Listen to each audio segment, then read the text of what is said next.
जाथायफोर जादोंमोन बेखौ बे पिस एग्रिमेन्टनि गेजेरजों बेसेबां एक्स एनडिपिफोर दङ चेयारमेनफोर दङ बिथांमोननि दायखौ आसाम सरकार आरो रायजो सरकार निमाहा होनांगौ। जों रायजो राजाफोरा सिगांनिफ्रायनो आसा खालामगासिनो दंदि रन्जन दैमारि सार आरो जेलाव थांनाय बै NLFA सोद्रोमाफोरा माब्ला उदां जागोन होननानै सानबोगासिनो। नाथाय जोंनि दानि सरकार BPF सरकार आरो सिगांनि सरकार जे UPPL सरकारा रन्जन दैमारि आरो बै जेलाव थानाय गासै NLFA सोद्रोमाफोरखौ लानानै पलिटिक्स गेलेदों नामा? बेनि फारसे गोबां रायजो राजाफोरनि गेजेराव दासिम सोंथि सोमजिगासिनो। लोगोसे बिक्रम दैमारि सार नोंसोर रावबो मिथियै गैया मिथिखागौ। मैया थांनाय बाराव बिथाङा जोंनि NLFA सोद्रोमानि रन्जन दैमारि सार आरो बै जेलाव थांनाय गासै सोद्रोमाफोरखौ लानानै जोंनि दानि सरकार BPF आरो UPPL सरकारनि फारसे बिथाङा माखासे गोख्रों सोंथि सोंदों, जायनि थाखाय रायजोफोरा नैबे भिडिअखौ जोबजासिम नायलांदो, नङाबा बुजिनाय नङा बिथाङा मा खोथा फोरमायखो ससियेल मिडियानि गेजेरजों आरो बिथाङा दानि सरकार BPF सरकार आरो सिगांनि UPPL सरकार आरो गासै रायजो राजाफोरखौ मा फोरमायखो नैबे भिडिअनि गेजेरजों नायलांबानो जाबाय रायजोफोर, नङाबा नोंसोर बुजिनाय नङा आरो नोंसोर मा सानो बिथांनि बुंनायनि फारसे मोनसे मोजां कमेन्ट हरबानो जाबाय। लोगोसे जाय रायजोफोरा जोंनि रन्जन दैमारि सार आरो बै जोबथेसालियाव थाजानाय गासै NLFA सोद्रोमाफोरखौ उदां महराव मोननो थाखाय दानि BPF सरकार आरो सिगांनि UPPL सरकारनि फारसे नोंसोरबो सोंथि खालाम रायजोफोर आरो भिडिअखौ नायलांजोब। बिक्रम दैमारि सारा मा खोथा फोरमायखा नङाबा बुजिनाय नङा रायजोफोर आरो मोनसे मोजां कमेन्ट हरबानो जाबाय रायजोफोर भिडिअखौ नायलांजोब। जोंना जाया थांनाय गभर्नमेन्ट जोंहा मानगोनां प्रमद बर' सारा सालायलांबाय, बिथांनि नेतृत्वआव बिथांनि दैदेननायावनो BTR पिस एग्रिमेन्ट जाबाय। दा नोंथांमोना जेसेबां चेनेलफोर दोङो बै चेनेलफोरनि बिगोमा बा रिपर्टारफोरा साংবাদিকफोरा सोंफेरबायना जे रन्जन दैमारि बिथाङा बर' हारिनि थाखाय नांनायाव जानाय गासैबो गिदिर गिदिर घटनानि थाखाय जाथायफोरनि थाखाय जाफोर जाथायफोर जालांबाय बेखौ सेन्ट्रेल सरकार आरो रायजो सरकार बा आसाम सरकारा रन्जन दैमारिजों लोगोसे जेसेबां केडारफोर दङ बिथांमोनखौ पिस एग्रिमेन्टखौ लानानै निमाहा होनाय जाथों होननानै लिरनाय नोंसोर नुदोंना? नुदों। थिग बेबायदिनो मोनसे कुइसन खालामनो नोंथांनावहाय नोंथांमोना मोनसे खोथा दङ बेखौनो आं बुंनो सानदों जे लिरनायानो गैयाब्ला दिनै बेल्टि सुक्ति जालांबाय नङा होमबा, बेल्टि एग्रिमेन्ट जालांबाय, जायफोर दायनिगिरिफोर दङ बेखौ आयेननि जेरै निमाहा होनांगौ होननानै लिरनाय जादों।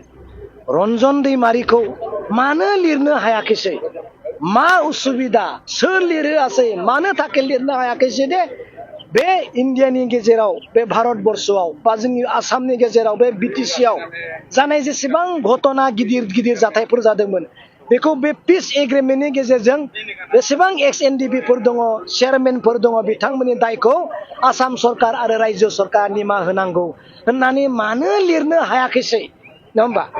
मालाबा दुलाराय बर' प्रेस आफादनि दैदेनगिरिफोरखौ सोंफेरदोंना? सोंफेराखै। मानो लिरनो हायाखैसै? लिरनोनो हायाखैसैब्ला आयेना बोरै निमाहा होनो नङा होमबा? आयेना माबोरै निमाहा होनो? जायनि थाखाय दिनै रन्जन दैमारि बिथाङा बे फंसे लिरनाय गैयिनि थाखायनो दासिमबो जोबथेसालियाव दङ। माब्ला बिथांनि पिरियडआ जोबगोन बेखौ जों बुंनो हाया। अब्ला दिनै लिरनाय गैयिनि थाखाय जुदि थादोंब्ला आरो एकर्डनि गेजेरजोंनो एग्रिमेन्टनि गेजेरजोंनो प्रमद बर' बिथाङा दुलाराय बर' फरायसा आफादा दिनै रन्जन दैमारिखौ सख'नो हायाखैसैब्ला दिनै आरो बिनि गोजौआव सोर दंबावो? हागोन जानो हाया। बिनिखायनो रन्जन दैमारि सार बिथाङा सानसे गगोन आरो बिथांनि पिरियडआ फैगोन आरो बिथांनि पिरियडआ जेब्ला जागोन अब्ला बिथाङा रायजोनि गिराव फैगोन जों बेखौ मिथिगौ। नाथाय जा गोरोन्थि जालांबाय बे गोरोन्थिखौ बै समाव सोरबा सोंदोंमोन नामा? सोङाखैसै। मानो लिरनो हायाखैसै बे फंसे लेखाखौ, बे सिरिखौ मानो लिरनो हायाखैसै? निमाहा होनांगौ होननानै जिहेतु एग्रिमेन्टआव बिसोरबो दङमोन, बिथाङानो मेन भुमिका लादोंमोन। ड्राफ्टिंखौ सोर खालामदोंमोन? बे ड्राफ्टिंआव थालांनायनि थाखायनोथ' दिनै भुक्तभोगि रन्जन दैमारि बिथाङा जानो गोनां जादों, नङा होमबा? बुजिबाय दा? बे लिरनायनि थाखायनो दिनै रन्जन दैमारि सारा जोबथेसालियाव दङ। लिरनाया फेलें थांनाय माने जोंहा दिनै पिरियडआ समा फैगासिनो दङ आरो जोंहा नांगासिनो दङ। लिरनाय गैयाब्लाबो बोरै पलिटिकेलि एग्रिमेन्टजों आल'सनाजों बोरै उदां अख्राव लाबोनो हागोन?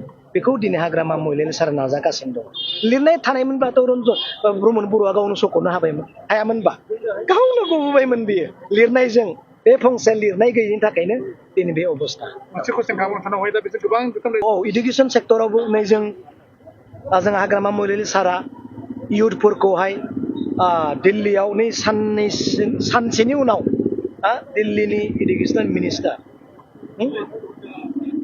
जाय जोंहा इडुकेसन रिलेटिभ दिल्लीयाव जोंखौ थांनो थिनदों जोंहा बिटिसिनि EMबो निस्सय थागोन आरो आसामनि नेताफ्राबो थागोन बेबायदिनो इयुथनि बेकार जेंनाखौ फोजोबनो थाखाय